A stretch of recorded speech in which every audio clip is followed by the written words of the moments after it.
दिल्ली में लाल किले के पास आतंकी हमले की जांच जैसे जैसे आगे बढ़ रही है, हर दिन नए नए खुलासे सामने आ रहे हैं। फरीदाबाद की अल फलाह यूनिवर्सिटी का बिल्डिंग नंबर 17 आतंकी मीटिंग का पॉइंट निकला, जहां पर कमरा नंबर 13 में दिल्ली और यूपी ब्लास्ट की साजिश रची गई थी। पुलवामा के डॉक्टर मुजम्मिल, शाहीन साहिद और उमर नबी ने यूनिवर्सिटी लैब से केमिकल जुटाए और जांच में लखनऊ कनेक्शन भी उजागर हुआ है। लखनऊ, अयोध्या समेत कई शहरों में धमाके की पूरी प्लानिंग हो चुकी थी। अल फलाह यूनिवर्सिटी की बिल्डिंग नंबर 17 का कमरा बाहर से आम दिखता था, लेकिन अंदर से यह टेरर हब में बदल चुका था। पुलिस ने इस कमरे से कई डिजिटल डिवाइस, पेन ड्राइव और लैपटॉप बरामद किए हैं। रिपोर्ट के मुताबिक कमरा नंबर 13 के साथ साथ यूनिवर्सिटी की फार्माकोलॉजी लैब को भी सील कर दिया गया है और यहां से कुछ बोतलें, टेस्ट ट्यूब और केमिकल सैंपल बरामद किए गए हैं। आतंकी उमर को लेकर दिल्ली पुलिस को 50 से अधिक सीसीटीवी फुटेज भी मिले हैं। जांच टीमों को सीसीटीवी फुटेज खंगालने के बाद यह पता चला कि दिल्ली ब्लास्ट में इस्तेमाल I-20 कार 10 नवंबर को सुबह करीब 7:30 बजे फरीदाबाद के अल फलाह यूनिवर्सिटी से बाहर निकली और इसी दिन सुबह करीब 4:08 पर यह कार बदरपुर बॉर्डर से दिल्ली में एंटर हुई और ओखला इंडस्ट्रियल एरिया मयूर विहार से इसे सीसीटीवी में कैद दिखा गया। कार में डॉक्टर उमर था, जो खुद उसे चला रहा था। ब्लैक मास्क लगाए वो कार ड्राइव कर रहा था। 10 नवंबर की दोपहर में कार सेंट्रल दिल्ली के आसपास घूमती हुई नजर आई। लगभग 2:30 बजे ये कनॉट प्लेस के इनर सर्किल में चक्कर लगा रही थी। आतंकी उमर रात में कार में सोया था, अशोक विहार में कुछ खाने के लिए रुका था और धमाके से पहले मस्जिद गया था। पुरानी दिल्ली की फैज इलाही मस्जिद में 10 मिनट से अधिक वो रुका। आपको बता दें कि कार में धमाका करने से पहले उमर कार समेत 5 बार देखा गया। हालांकि उस वक्त किसी जांच एजेंसी को उस पर कोई शक नहीं हुआ। वो बेखौफ होकर दिल्ली की सड़कों पर घूमता रहा, कभी मस्जिद गया तो कभी कनॉट प्लेस घूमने गया। ब्लास्ट से पहले लाल किले के पास पार्किंग में 3 घंटे तक वो बैठा था और सूत्र बता रही करीब 8 संदिग्धों ने 4 जगहों पर सीरियल ब्लास्ट करने की साजिश बनाई थी और इन संदिग्धों ने 4 अलग अलग शहरों में जाकर बाकायदे हमले की योजना तैयार कर ली थी। हर ग्रुप में 2-2 सदस्य शामिल थे और कुल 4 ग्रुप बनाए गए थे। हर ग्रुप के पास कई आईडी यानी इंप्लोसिव एक्सप्लोसिव डिवाइस रखे जाने की प्लानिंग थी और प्लानिंग के मुताबिक ये सभी टीमें एक साथ 4 अलग अलग शहरों में जाएंगी और धमाके करेंगी। सुरक्षा एजेंसियां अब इन संदिग्धों की गतिविधियों, नेटवर्क की जांच कर रही है। पुलिस और खुफिया एजेंसियों ने खुलासा किया कि आतंकी डॉक्टर उमर की अंकारा में बैठे ओकासा नाम का हैंडलर लगातार संपर्क में था और ओकासा यानी उसका कोड नेम हो सकता है, क्योंकि यहां पे जितनी भी बातचीत हो रही थी सब कोड नेम से हो रही थी। पुलिस और फॉरेंसिक टीम बुधवार देर रात को पुष्टि की कि विस्फोटक से लदी हुंडई I-20 कार में मौजूद शख्स कोई और नहीं बल्कि आतंकी डॉक्टर उमर नबी ही था। कार में मलबे से मिले जले हुए शव का डीएनए टेस्ट उमर के परिवार वालों के सदस्यों के सैंपल से 100% मैच कर गया। इससे साफ हो गया कि आतंकी उमर ने ही दिल्ली कार ब्लास्ट को अंजाम दिया था, जिसमें 12 लोगों की मौत हो गई, 20 लोग घायल हुए और जांच एजेंसियों को शुरू से शक था कि हमलावर डॉक्टर उमर ही था, जिसने विस्फोट से ठीक 11 दिन पहले ही हमले में इस्तेमाल की गई सफेद हुंडई I-20 कार को खरीदा था। फरीदाबाद के व्हाइट कॉलर टेरर मॉड्यूल का यह प्रमुख चेहरा था, जो अब फरार हो गया था।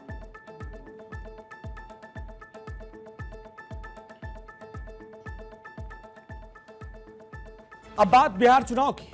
चुनाव के नतीजों से पहले बिहार में पोस्टर वॉर शुरू हो चुका है। जेडीयू दफ्तर के बाहर टाइगर अभी जिंदा है के पोस्टर लगाए गए। इसके साथ ही पटना के चौक चौराहों पर नीतीश कुमार के पोस्टर लगाए गए, जिसमें नीतीश कुमार को पिछड़ों, दलितों का हिमायती बताया गया। संवाददाता सर्वेश कुमार सिंह की रिपोर्ट देखिए।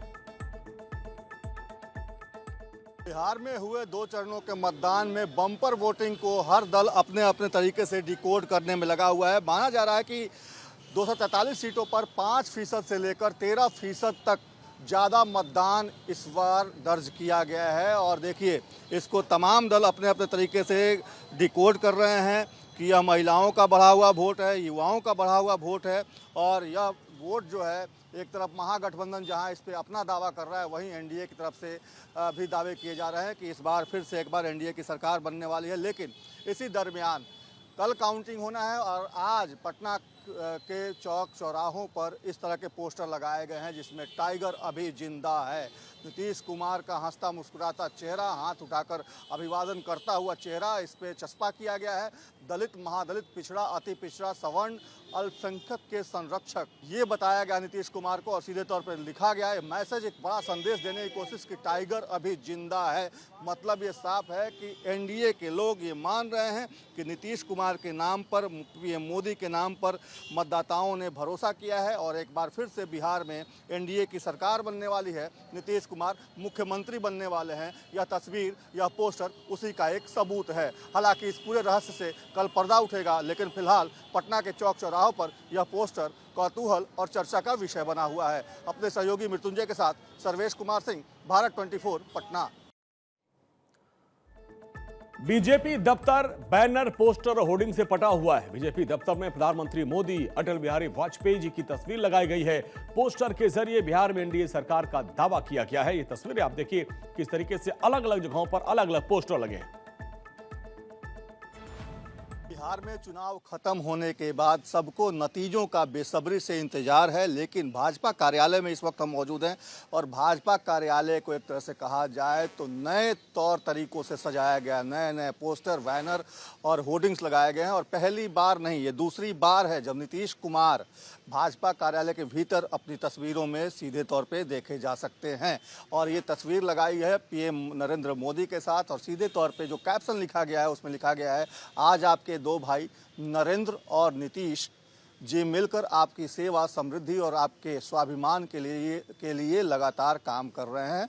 रफ्तार पकड़ चुका है बिहार, फिर से एनडीए सरकार। तो एक तरह से ये तस्वीर जो है काफ़ी चर्चा का विषय बना हुआ है। इसके पहले भी, चुनाव से पहले नीतीश कुमार के साथ नरेंद्र भाई मोदी की तस्वीरें लगाई गई थी, लेकिन इस बार एक बड़ी तस्वीर और बड़े आवरण के साथ, बड़े मैसेज के साथ भाजपा कार्यालय के भीतर मौजूद है, जिसमें नीतीश कुमार और नरेंद्र मोदी को दिखाया गया है और सीधे तौर पे एक कैप्शन लिखा गया है जिसमें लिखा गया है कि बिहार की जनता के लिए दोनों लोग काम कर रहे हैं। बिहार के चुनावी रण में भले ही समाजवादी पार्टी ने अपना एक भी उम्मीदवार नहीं उतारा, लेकिन पोस्टर वार में समाजवादी पार्टी बिहार की सड़कों पर उतर गई है।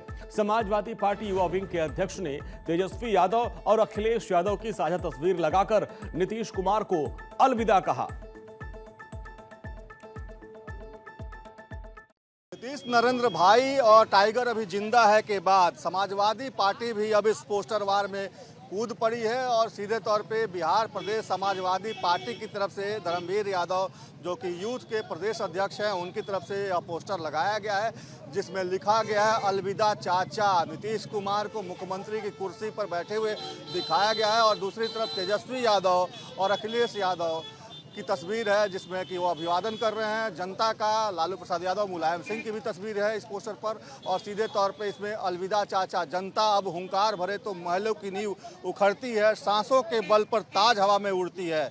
जनमत की रोके राह, शाह में ताव कहाँ, वह जिधर चाहती काल उधर ही मुड़ता है। सिंहासन खाली करो कि तेजस्वी सरकार आती है। यह संदेश सीधे तौर पे जनता परेशानी झेले, शाह के करनवा बेईमानवा, वोट के चोरी करके ई शासन करे बेईमानवा। तो इस तरह के पोस्टर लगाए गए हैं आरजेडी कार्यालय के ठीक सामने। बिहार में विधायक और मंत्रियों के पते बदल गए हैं। दरअसल बिहार विधानसभा चुनाव के नतीजे आने के ठीक पहले ही नए डुप्लेक्स विधायक और मंत्री फ्लैट्स को विधानसभा वाइज आवंटित कर दिया गया है। इसका मतलब है कि अब जिस विधानसभा के लिए जो डुप्लेक्स आवंटित है, विधानसभा से जीतकर आने वाले विधायक अब उसी मकान में रहेंगे।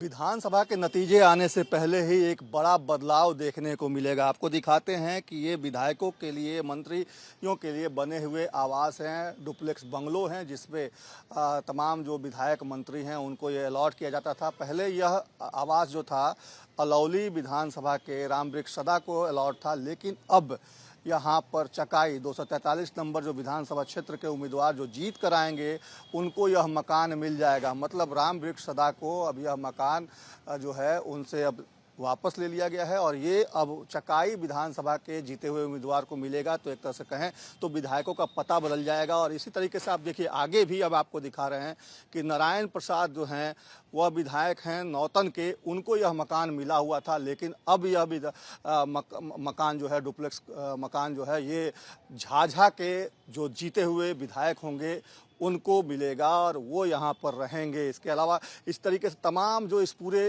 कैंपस में आप जितने भी मकान देख रहे हैं उन तमाम मकानों में जो पहले जो रहते आ रहे थे उनके पते अब बदल जाएंगे।